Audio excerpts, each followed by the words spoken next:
Hello friends, welcome to today's Samayal. இன்னைக்கு நம்ம today சமையல்ல மட்டன் குழம்பு எப்படி செய்யலாம்னு தான் பார்க்க போறோம். இது வந்து நல்ல சூடான இட்லியோட இல்லனா தோசையோடலாம் தொட்டு சாப்பிடும்போது அவ்வளவு அருமையா இருக்கும். சூடான சாதத்தோடயும் பிசைஞ்சு சாப்பிடலாம். முக்கியமா இது வந்து மட்டன் பிரியர்களுக்கு ரொம்ப பிடிக்கும். நல்ல காரசாரமா ஒரு அருமையான ஒரு சைட் டிஷ் இது. இது இப்போ நம்ம எப்படி செய்யறதுன்னு பார்க்கலாம். பொதுவாகவே மட்டன் குழம்பு செய்தோம் அப்படின்னா சில பேருக்கு அந்த மட்டன் வந்து சரியா வேகாம போயிடும். ஆனா இன்னைக்கு நம்ம மட்டன் நல்லா சாஃப்டா வரதுக்கு உண்டான அந்த சின்ன சின்ன டிப்ஸ் எல்லாமே சேர்த்து பார்க்கலாம். முதல்ல அதுக்கு நம்ம ஒரு ஃப்ரெஷ்ஷான மசாலா ஒன்று ரெடி பண்ணலாம். அந்த மாதிரி ஃப்ரெஷ்ஷான மசாலா அரைச்சி செய்தோம் அப்படின்னா சூப்பராக இருக்கும் அந்த மட்டன் குழம்பு. அதுக்கு முதல்ல ஒரு குக்கரில் ஒரு ஸ்பூன் எண்ணெய் சேர்த்துக்குங்க. எண்ணெய் காஞ்ச பிறகு 2 டீஸ்பூன் தனியா, 1 டீஸ்பூன் சீரகம், சின்ன சீரகம், 1 டீஸ்பூன் மிளகு, 1/2 டீஸ்பூன் சோம்பு, பெருஞ்சீரகம், கூடவே ஒரு சின்ன துண்டு பட்டை, 2 கிராம்பு, ஒரு 6 வரமிளகாய் எல்லாத்தையும் சேர்த்துட்டு மிதமான தீயில அது எல்லாமே கொஞ்சம் நல்லா வாசனை வர்ற அளவுக்கு வறுத்துக்கலாம். இப்போ இது கொஞ்சம் வறுபட்ட பிறகு கூடவே ஒரு 6-7 பல் அளவுக்கு தேங்காய், கொஞ்சமாக கருவேப்பிலை இலைகளையும் சேர்த்துட்டு ஒரு முறை வறுத்துக்குங்க. இப்போ இது எல்லாமே நல்லா வறுபட்டு நல்ல ஒரு வாசனை வரணும். இதை எடுத்து எட்ட வச்சிடலாம். அடுத்ததாக அதே குக்கரில் 2 ஸ்பூன் அளவுக்கு எண்ணெய் சேர்த்துக்குங்க. எண்ணெய் காஞ்ச பிறகு 2 மீடியம் சைஸ் பெரிய வெங்காயம் கட் பண்ணி எடுத்துருக்கேன் சேர்த்துக்குங்க. அடுத்ததாக ஒரு மீடியம் சைஸ் தக்காளி, கூடவே ஒரு 3லேருந்து 4 சின்ன துண்டு இஞ்சி, ஒரு 10 பூண்டு, 2 பச்சை மிளகாய் எல்லாத்தையும் சேர்த்துட்டு ஒரு முறை நல்லா வதக்கிக்குங்க. இப்போ இது நல்லா வதங்கிடுச்சு. இந்த மாதிரி வதங்கியிருக்கணும். இப்போ இதை எடுத்து நல்லா ஆற வச்சுக்கோங்க. அடுத்ததாக நம்ம ஏற்கனவே வறுத்து வச்சுருந்தோம் இல்லையா, அதை வந்து மிக்சியில் சேர்த்துட்டு முதல்ல கொஞ்சம் கொரகொரப்பாக அரைச்சி எடுத்துக்கோங்க.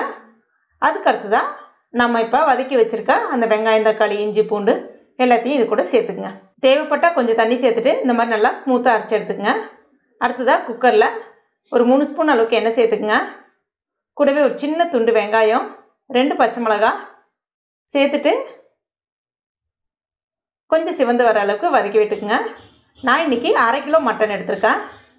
மட்டன் வந்து எப்பவுமே கலந்து வாங்குங்க. அதாவது அந்த எலும்பு பீஸு அந்த மாதிரிலாம் சொல்லுவாங்க இல்லையா, கலந்து வாங்கினீங்கன்னா அந்த குழம்பு ரொம்ப டேஸ்ட்டாக இருக்கும். நல்லா கழுவிட்டு சேர்த்துக்குங்க. கூடவே ஒரு 1/2 ஸ்பூன் மஞ்சள் பொடி, மட்டன் வதங்குற அளவுக்கு தேவையான அளவுக்கு உப்பு சேர்த்துக்குங்க. இந்த மாதிரி உப்பு சேர்த்து வதக்கும் போது மட்டன் வந்து நல்லா உங்களுக்கு சாஃப்டாக கிடைக்கும். உங்களுக்கு எப்பவுமே அந்த மாதிரி மட்டனை ஒரு 3லேருந்து ஒரு 5 நிமிஷத்துக்கு நல்லா வதக்கி விட்டுட்டு அதுக்கப்புறமா வந்து நம்ம எந்த பொருளும் சேர்த்தோம் அப்படின்னா இன்னும் நல்லா சாஃப்டாக இருக்கும். இப்போ பாருங்கள், மட்டன் நல்லா கொஞ்சம் தண்ணி விட்டுருக்கு. இப்போ இதில் நம்ம அரைச்சி வச்சுருக்க அந்த விழுதை சேர்த்துக்குங்க. கூடவே தேவையான அளவுக்கு, அதாவது உங்களுக்கு எந்த அளவுக்கு குழம்பு தேவையோ அந்த அளவுக்கு தேவையான அளவுக்கு தண்ணி சேர்த்துக்குங்க. சேர்த்துட்டு எல்லாத்தையும் ஒரு முறை நல்லா கலந்து விட்டுக்குங்க. சில பேருக்கு குழம்பு ரொம்ப தண்ணியாக இருந்தால் பிடிக்கும், கொஞ்சம் திக்காக இருந்தால் சில பேருக்கு பிடிக்கும். ஸோ அதுக்கு தகுந்த மாதிரி நீங்கள் அட்ஜஸ்ட் பண்ணிக்கங்க. அந்த இடத்துல எப்பவுமே கொஞ்சம் குழம்பு திக்காக இருந்தால் ரொம்ப நல்லாயிருக்கும். தேவையான அளவுக்கு உப்பு சேர்த்துக்குங்க. ஒரு முறை கலந்து விட்டுட்டு இதை இப்போ மூடி வச்சுருங்க. சரியாக மீடியம் ஃப்ளேமில் இருக்கட்டும். 7 விசில் விடுங்க. 7லேருந்து 8 விசில் தாராளமாக விடலாம். ஆனால் வந்து மீடியம் ஃப்ளேமில் வச்சுங்க, ஹை ஃப்ளேமில் வைக்காதீங்க. இப்போ 8 விசில் வச்சுருக்கேன் நான். நல்லா அந்த ப்ரெஷர் எல்லாம் இறங்கின பிறகு வெயிட் எடுத்துட்டு திறந்து பார்க்கலாம். இப்போ பாருங்கள், நல்லா சூப்பராக ஜோராக நல்ல மனம் வாசனை அப்படியே கும்முன்னு இருக்குது. அருமையாக ரெடி ஆகிடுச்சு.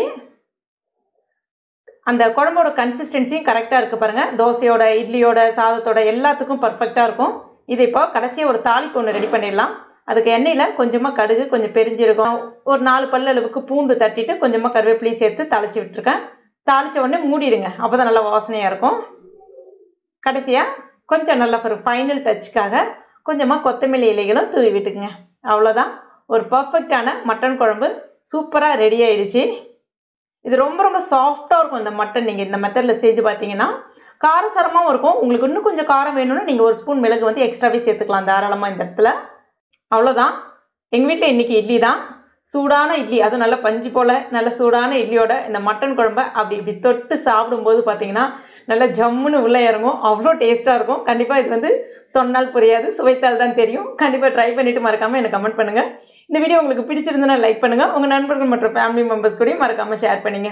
மேலும் இது போன்ற டேஸ்டி ரெசிபிகளுக்கு நம்ம டுடே சமையல் இது வரைக்கும் நீங்கள் சப்ஸ்கிரைப் பண்ணாத நண்பர்கள் இருந்தீங்கன்னா உடனே சப்ஸ்கிரைப் பண்ணிங்க. கூடவே மறக்காமல் அந்த பெல் நோட்டிஃபிகேஷன் சிம்பிளையும் ப்ரெஸ் பண்ணுங்க. தேங்க்யூ.